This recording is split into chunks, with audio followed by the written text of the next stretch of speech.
আমরা সবাইকে লক্ষ্য করে বলতে চাই যে এই প্রযুক্তির গোলাম আপনারা হবেন না, প্রযুক্তির গোলাম হতে যাবেন না, বরং প্রযুক্তিকে আপনার গোলাম বানান। হ্যাঁ, চ্যাট জিপিটি যতটুকু আপনার প্রয়োজন আপনি জানার জন্য, শেখার জন্য। আগে যেমন আমরা গুগল ব্যবহার করতাম, এখন গুগল থেকে আরেকটু আপডেট ভার্সন চ্যাট জিপিটি আমরা ব্যবহার করছি। সামনের দিনে হয়তো আরও কিছু আসবে, সেগুলো আপনারা ব্যবহার করবেন, কিন্তু এগুলোর গোলাম হওয়া যাবে না। এবং অচিরে আপনি দেখবেন ওয়ার্ল্ডের বিভিন্ন দেশে চ্যাট জিপিটির কারণে, তো এখন একটা আত্মহত্যার কথা শুনলেন, চ্যাট জিপিটির কারণে সামনে চাকরিচ্যুত হবে লক্ষ লক্ষ মানুষ, পৃথিবীতে লক্ষ লক্ষ মানুষ, মানুষ কর্মহীন হয়ে পড়বে ওয়ার্ল্ডের বিভিন্ন দেশেই। এখনই আপনি একটা পিৎজা খাবেন, চ্যাট জিপিটি সেটা নিয়ন্ত্রণ করে কি কি লাগবে আপনাকে কথা বলে অর্ডার নিয়ে সে দিয়ে দিচ্ছে রাস্তার পাশেই, সেখানে স্পষ্ট রয়েছে। এবং সেখানে খুব স্বল্প সময়ের ভিতরে চ্যাট জিপিটি এটা তৈরি করে আপনার হাতে তুলে দিবে। তাহলে আপনি একটু চিন্তা করেন, চ্যাট জিপিটি কোথায় চলে গেছে, আকাশ প্রযুক্তি আজকের প্রযুক্তিতে কোথায় চলে গেছে।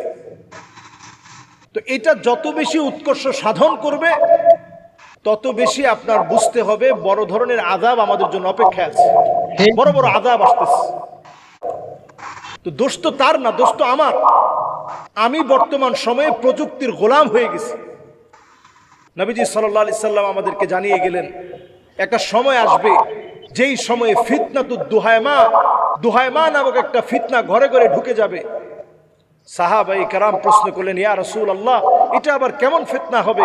নবী সাল্লাল্লাহু আলাইহি সাল্লাম বলছেন, এটা এমন ফিতনা হবে লাতমাতহু লাতমাতান, এমন কোনো ঘর নাই যে ঘরের মধ্যে এটা আঘাত করবে না।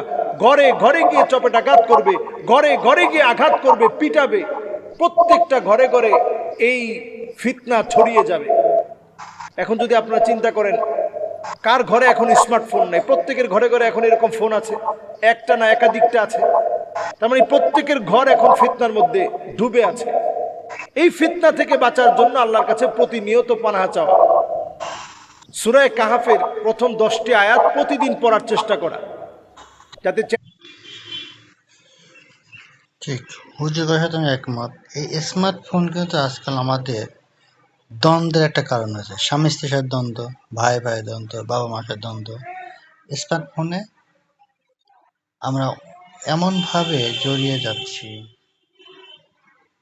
ঘরে ঘরে অশান্তি।